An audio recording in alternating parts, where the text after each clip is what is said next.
Sinabi niya sa akin, hindi nang malakas, hindi nang may galit, kundi sa paraan ng isang tao na naniniwala ng buo sa sinasabi niya. Hindi mo kaya yan, Sab. At sa sobrang tiwalay ko sa kanya noon, naniniwala rin ako sa kanya.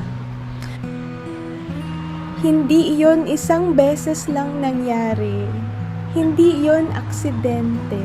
Paulit-ulit, sa iba't ibang anggulo, sa iba't ibang sandali, hanggang sa hindi ko na kailangan pang marinig mula sa kanya. Dahil sabi na ng sarili ko sa sarili ko, Heartline Stories, PH. Mga kwentong galing sa totoong damdamin. Mga kwentong minsan, ikaw ang bida. May nag-message sa Heartline Stories, PH.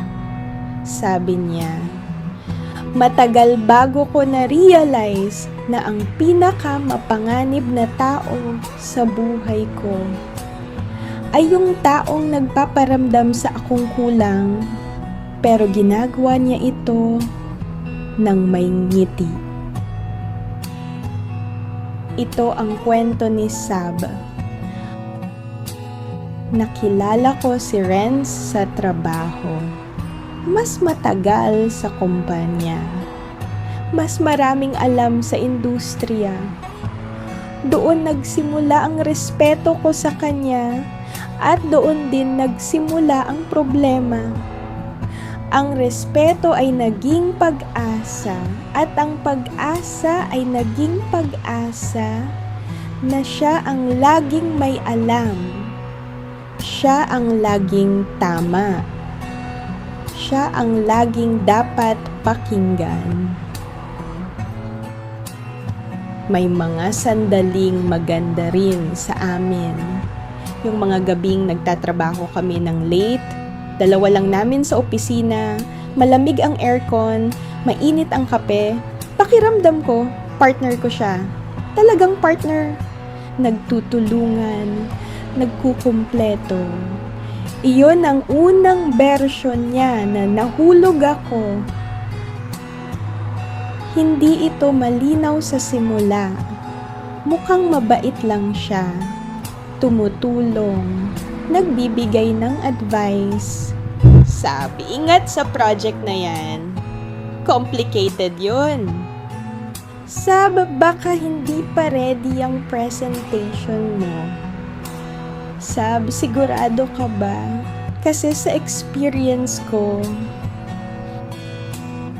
palaging may sinundan, palaging may kasi, palaging may dahilan kung bakit hindi sapat ang ideya ko. At dahil mahal ko siya, tinanggap ko yon bilang pag-aalaga. Pero unti-unting nagsimula akong mag-shrink. Bago ako magsalita sa meetings, tinitingnan muna kita. Bago ako mag-decide ng kahit na ano, tinatanong muna kita. Bago ako maniwala sa sarili ko, hinihintay ko ang pahintulot mo. Hindi ko ito napansin agad.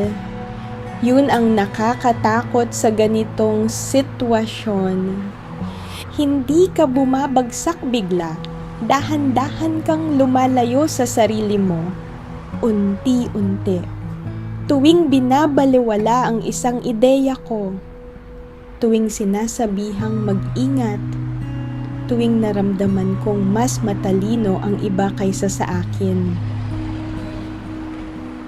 Dumating ang isang pagkakataon sa trabaho.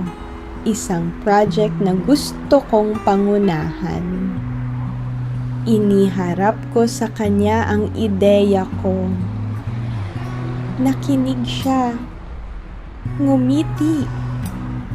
At pagkatapos sinabi niya, Sab, ang galing ng idea mo. Pero alam mo naman, baka hindi mo kaya yung pressure ng ganitong project.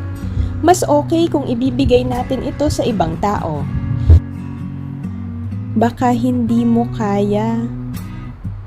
Hindi kailangan mo ng tulong. Hindi sama-sama nating gawin. Hindi mo kaya. May gusto pa sana akong sabihin ng gabing iyon. Pero nakita ko sa mukha niya, para sa kanya, tapos na ang usapan. Ako na lang yung may natitirang tanong. Nag-isip ako ng matagal na gabi na yon.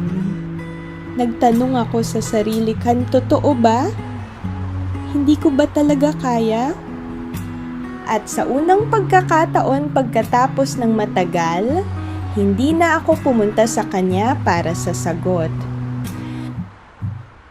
Nag-apply ako para sa project nang wala siya, nang hindi niya alam. Tinanggap nila ako. Ang project ay mahirap. Hindi naging madali.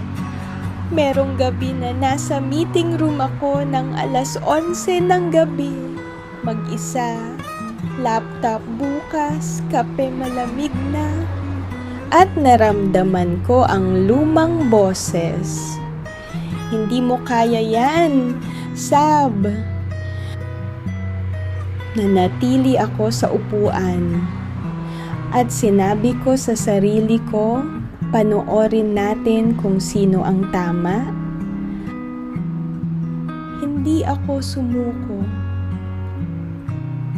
At nang matapos ang project, nang tumayo ako sa harap ng meeting room at naipresent ko ang lahat ng pinaghandaan ko, naramdaman ko ang isang bagay na matagal ko nang hindi naramdaman.